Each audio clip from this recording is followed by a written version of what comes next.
So colorful, so beautiful, just looking like a wow.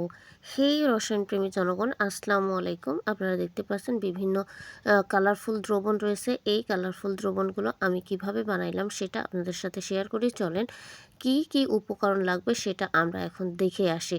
প্রথমে আমাদের প্রয়োজন হবে বেকিং সোডা বা খাবার সোডা, তারপরে ভিনেগার বা সিরকা, একটা সফট ড্রিঙ্ক নিয়ে রাখছি, এই সফট ড্রিঙ্কটার প্রয়োজন হবে, আর চিনি, আর লাগবে আমাদের পটাশিয়াম পারম্যাঙ্গানেট। এখন দেখেন আমরা 5টা পাত্র নিয়েছি, 3টা গ্লাস এবং একটা কনিক্যাল ফ্লাস্ক, একটা হচ্ছে ছোট বিকার নিয়েছি। চলেন এখন আমরা এই বিকারে আমাদের যে প্রয়োজনীয় উপকরণগুলো দিই।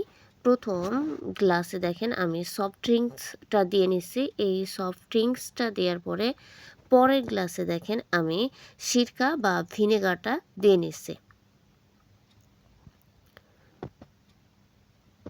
তারপর দেখেন পরবর্তী যে একটা কনিক্যাল ফ্লাস্ক রয়েছে এবং আরেকটা রয়েছে আমাদের গ্লাস, তাতে আমরা দিয়ে নিলাম পানি। এই পানির ভিতরে এখন আমরা দ্রবণ তৈরি করব, চিনির দ্রবণ।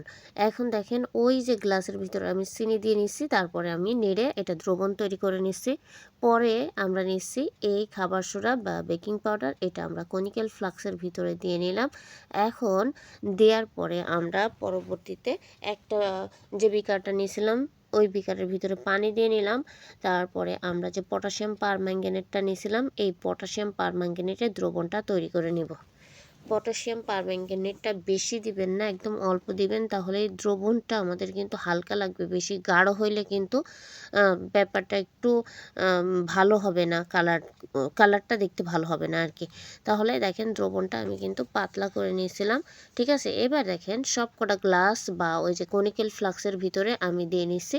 একটা ছোট বিকারেও আমি সেখানে লবণ পানির দ্রবণ তৈরি করে রাখছিলাম, তার ভিতরেও কিন্তু আমি দেবো। এখানে আমি দেখাইতে ভুলে গেছি, পরবর্তীতে দেখাই দিছি।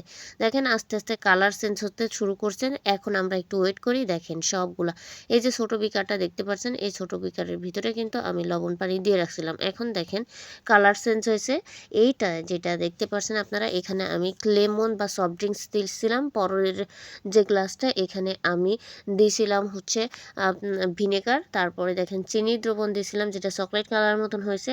আর যেটাতে আমি খাবার সোডা দিয়েছিলাম সেটার কিন্তু কালার চেঞ্জ হয় নাই। তাহলে দেখতে পারছি যে আমরা যে লবণ দিয়েছিলাম, তারপরে সফট ড্রিঙ্কস, ভিনেগার এবং চিনির দ্রবণের কালার কিন্তু চেঞ্জ হয়েছে। এর ভিতরে পটাশিয়াম পারম্যাঙ্গানেট দেয়, কিন্তু বেকিং সোডার ভিতরে যখন আমি এই পটাশিয়াম পারম্যাঙ্গানেটের দ্রবণটা দিছি, কোনো রকম একটু চেঞ্জ হয় না।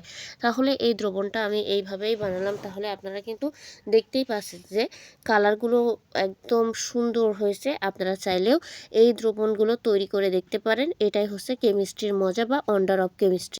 আশা করছি ভিডিওটা আপনাদের ভালো লাগবে। যদি এই ভিডিওটা ভালো লেগে থাকে তাহলে এমন ভিডিও পাওয়ার জন্য আপনারা যদি ফেসবুক পেজ থেকে ভিডিওটা দেখে থাকেন তাহলে ফেসবুক পেজ রসায়নকে ফলো করে রাখবেন। এবং আর যদি ইউটিউব চ্যানেল থেকে দেখে থাকেন তাহলে বিএসসি কেমিস্ট্রি প্লাস ইউটিউব চ্যানেলটাকে সাবস্ক্রাইব করে আমার পাশে থাকবেন এমন নতুন নতুন মজাদার এক্সপেরিমেন্টাল ভিডিও পাওয়ার জন্য। আপনাদের সুস্বাস্থ্য কামনা করে আজকের ভিডিও এই পর্যন্তই।